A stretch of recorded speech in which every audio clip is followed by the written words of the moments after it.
Hey guys, it's Ellie. Happy Monday. I hope y'all had a great weekend. Sorry I didn't post last week. I ended up getting really sick and I've been stuck at home quarantining since then. So anyway, but I wanted to be able to post today now that my voice is finally back. Parents, I'm gonna post another video for you all today, and it's gonna be about consent. Last time we talked about boundaries, and so today I'm just gonna do a quick video about consent, what that means and how to talk to your kids about it, whether they're littles or they're teens. So consent basically means permission. I know with our littles it can seem like it's difficult to talk about, but the way that I describe it is it's basically like if they want to borrow a toy from a friend, they need to hear their friend tell them yes. They need to ask them first and get permission before they can borrow that toy. Or if they want ice cream, they need to ask first and get permission first. So consent is basically just getting permission. We use consent all the time, and so talking to them about it at a young age is really, really important. In my body safety lesson, I'll talk about it too, where it comes more to using consent or talking about consent whenever it comes to our personal space, because that's really important that our kids know that it is okay to tell someone no whenever someone is making us feel uncomfortable or unsafe. A lot of the time, we teach our kids not to tell people no. I was taught that growing up. And so even in situations where they may feel uncomfortable, they'll end up saying yes or not saying anything at all because, they're too worried about hurting someone's feelings, or they're too worried about getting in trouble instead of worrying about their safety and their comfortability. So making sure that our kids know what consent means first, and then making sure that they know that it's okay to say no. So consent. Consent is permission, but it's more than that. Make sure that your kids know that we do not rely on body language to get consent from people. Because like I said, sometimes it's hard for people to say no to things. Like if a family member asks me for a hug and I don't really want to give a hug, sometimes I'm in a mood where I just don't want to give people hugs, or I just don't want to be touched. I want my space. It's kind of hard to tell them no. It's a little uncomfortable, and so I might not say anything at all. And so then that person thinks that it's okay to then give me a hug. Well, what we want to start teaching our kids is that if the other person doesn't give the verbal definite yes, then they don't have consent. Definite meaning there's no doubt in their mind that this person is okay with what's about to happen. So it needs to be an enthusiastic yes, right? But again, not relying on body language, because body language can mean so many different things. So that's the first thing, is making sure that it's a verbal, definite, enthusiastic yes. The second thing is that it's informed. So like I said, that the other person is okay with everything that's about to happen. So meaning they know everything that's about to happen. So the way I describe it to my students is, I'm going to use my daughter's toys real quick. Okay, she loves horses. So we're gonna use these two horses. I thought they were different colors, but they're not. So we're gonna use these though. And so it's like, if I ask my daughter, hey, can I borrow this horse from you? And she says, yes. And so I take this horse, but then I take the other one too. Well, did I get consent for both of them? No, I didn't. I got consent for one. But what ends up happening a lot of the time, and I'll ask my students this all the time, how many of you have had that happen where a friend or a sibling or a schoolmate, someone has asked to borrow something and then they end up taking more than what they asked for? Or how many of you have had it happen to where someone won't even ask to borrow something? They'll just take it. And then I talk about, how does that make you feel?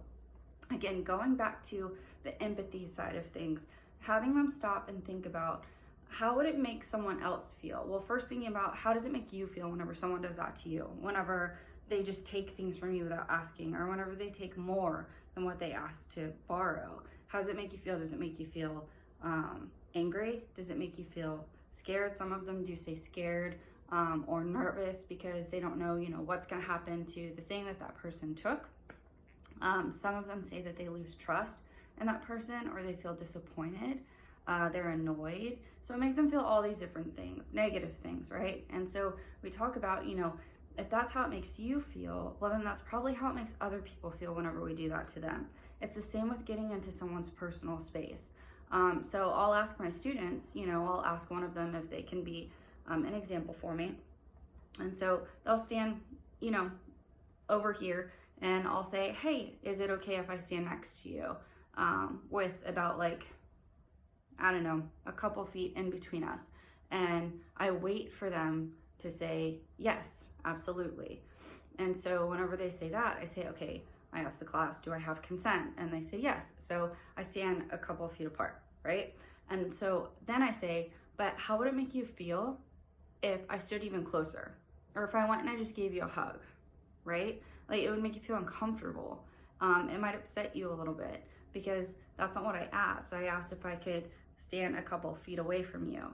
And so this happens all the time too, especially at school, where people cross those physical boundaries that we set. Like I said, a desk can be a boundary for our students.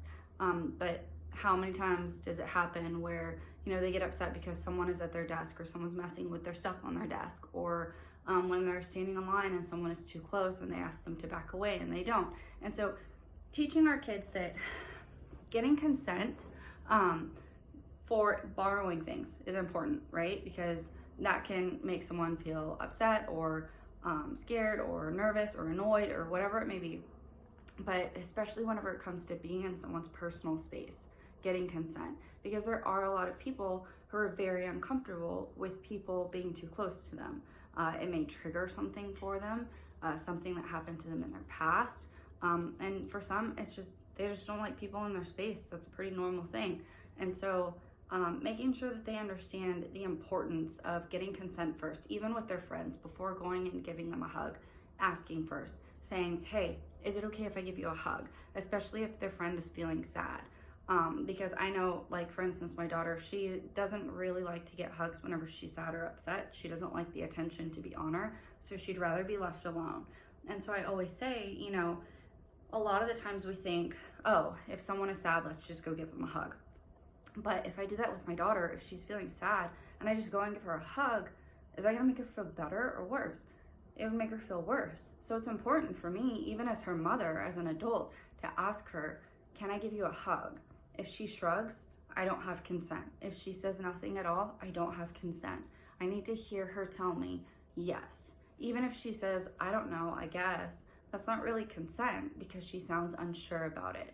We need that enthusiastic yes, right? So making sure that they understand with their friends, asking before they get in their personal space, asking before they give them a hug, because we don't want to make someone feel uncomfortable or unsafe. Even if it's our best friend and we think that we know them so super well, we still need to ask first. And so again, with all of this as adults, making sure that we are practicing this as well.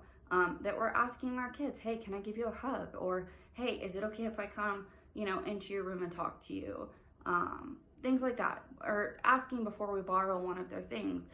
Showing them what that looks like and what that feels like whenever someone gets consent. Because it does reflect in their relationships as they get older.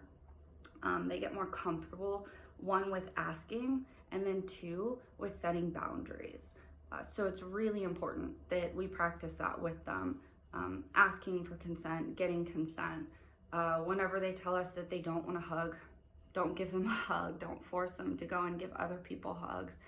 Even with family members, I know that can be difficult.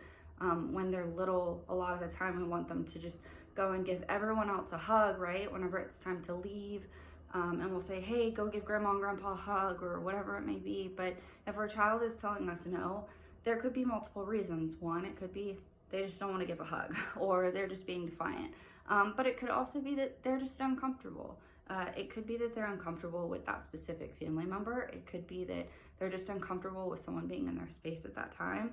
So it's really important whenever our kids set physical boundaries and tell us no, that they don't want to give hugs or they don't want to be touched, that we respect those boundaries and we help them to set those boundaries and we back them up.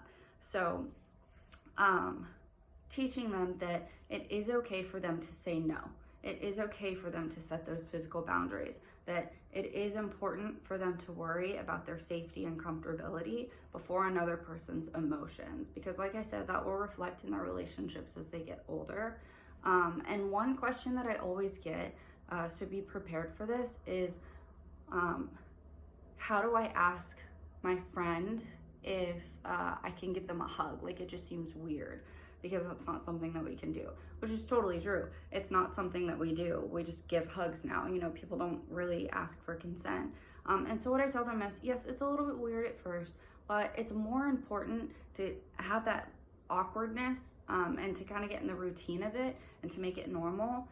It's more important to do that because we, again, don't want to make someone feel uncomfortable, especially someone that we really care about. So getting them in the routine of that. And then I always tell them, especially if they're teens and they're in dating relationships, if you are not comfortable with asking first and getting consent first, then it's probably something that you should not be doing. So make sure that they understand that too, okay? So that's my video on consent today. For parents, I'm gonna do one for our littles and I'm gonna do one for our teens. Same with boundaries. I'm gonna be working on those this week. Thank you for putting up with my voice messing up a little bit. This is one of the first days that I have it back. So, like I said in my other videos, if you have questions, feel free to comment on here. You can call us, you can email, you can message through Facebook, whatever you need to do. We're still offering services, as I said before, counseling services, legal services, shelter, case management, and then prevention education. And if there is a video that you guys would like to see, just let me know. And then again, keep an eye on our Facebook page, because that event is going to be coming up, the What Were You Wearing event. We're going to be doing that this week. We're getting everything set up and finalized. And then I think we're going to try to make it into a live event for you guys, okay? All right, so I hope y'all have a great day, and I'll be posting more videos this week. All right, y'all stay healthy. Bye.